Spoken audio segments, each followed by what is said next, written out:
This right here is responsible for a very popular photo aesthetic right now. This is the Viltrox Vintage Z1 Pro, and it's an on-camera flash that it's pretty much head-on. And in this video, we're going to be talking about this flash, whether it's any good, and also go over some camera settings that you can try to get this editorial flash look. So in the box, you get the little flash and a little soft diffuser, and that's pretty much it. It has a little bit of a leathery retro look here, and it's made of plastic, and some parts do feel a little bit flimsy, but to be honest, at this price point, it's pretty much good enough for what it can do. Overall, this is not built for you to drop, so yeah, just make sure you don't drop it, because I do feel that if you drop it, certain parts will probably break. The flash head is directly built into the flash body, so this sits directly in front of your camera like so, and this cannot be rotated, so that's something to keep in mind. This is meant for exactly one type of look, and it's just a straight on flash look.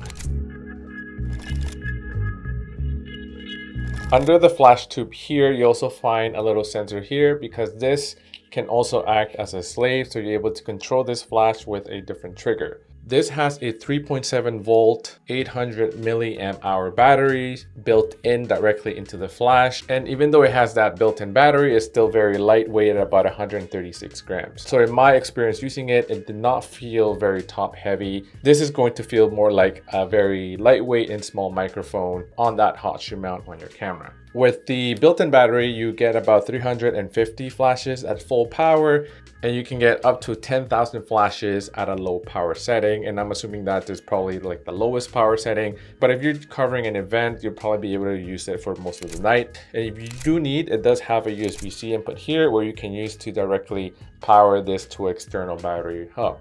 So definitely a lot of flash juice in this little thing. At full power, you get 24 watts, which is a lot lower compared to a regular speed light, which is about 70 to 76. The color temperature of this is rated at 6000 Kelvin, plus or minus 200 Kelvin, which is a very neutral color temperature, and it's very close to daylight. It has a fixed focal length of 28mm, which is great for regular documentary event capture and also street photography. Recycle time on this was also quite fast. I was able to get very quick recycling times on this flash. You have your off and on slider here. You have this little flash button. On this side, you have the USB-C port. You have the slave control. You can turn, and if you do need, it does have a USB-C input here where you can use to directly power this to external battery hub. If you press into this dial, you're able to toggle between TTL, which means through the lens, in other words, auto mode, or manual mode. You can use the dial to adjust that exposure compensation to be a little bit up to 3 or -3.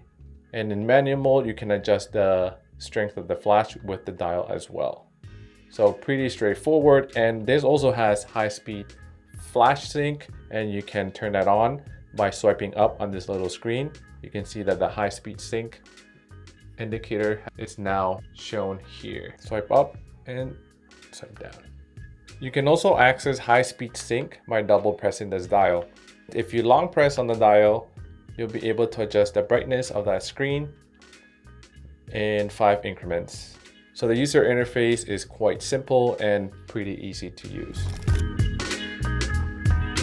So now let's talk about getting that vintage flash look. The fixed head of this flash means that you're always going to be lighting straight on. And that's going to give you that classic flash look that you're seeing a lot nowadays. And this directly ties to that 90s and 2000 nostalgia. The way I got some of these shots was I was shooting on manual mode, mostly between an f-stop of 4 to an f-stop of 5.6. The reason for that is because I wanted the entire environment to be a little bit on the darker side, underexposed side, so that I could light my subjects using this on-camera flash. The easiest way of getting this look with this particular flash is just to go in TTL mode or auto mode. So once you have your camera settings dialed in this in TTL mode, the only thing that you'll probably need to adjust and test out is that exposure compensation, which you can easily and quickly control with this dial. So if you wanted it to be a little bit brighter, you can dial it to plus 0.3, 0.7, or plus 1, all the way to plus 3. And if you find this to be a little bit too bright, then you can also dial down that exposure compensation using the dial again.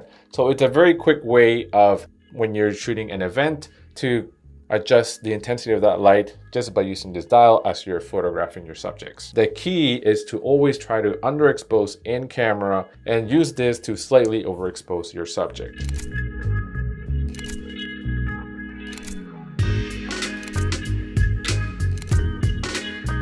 If you also want to play around with motion blurry look in the background, I set my camera to about 1/15 of a shutter speed. The aperture was about f5.6 or something like that. I'll write that down on the screen when I show you the examples. This I kept in TTL, and I just slightly swiveled the camera as I took these photos just to get a little bit of that enhanced motion blur background look while keeping the subject slightly out of focus, or more out of focus depending on the creative style that you wanted to go for.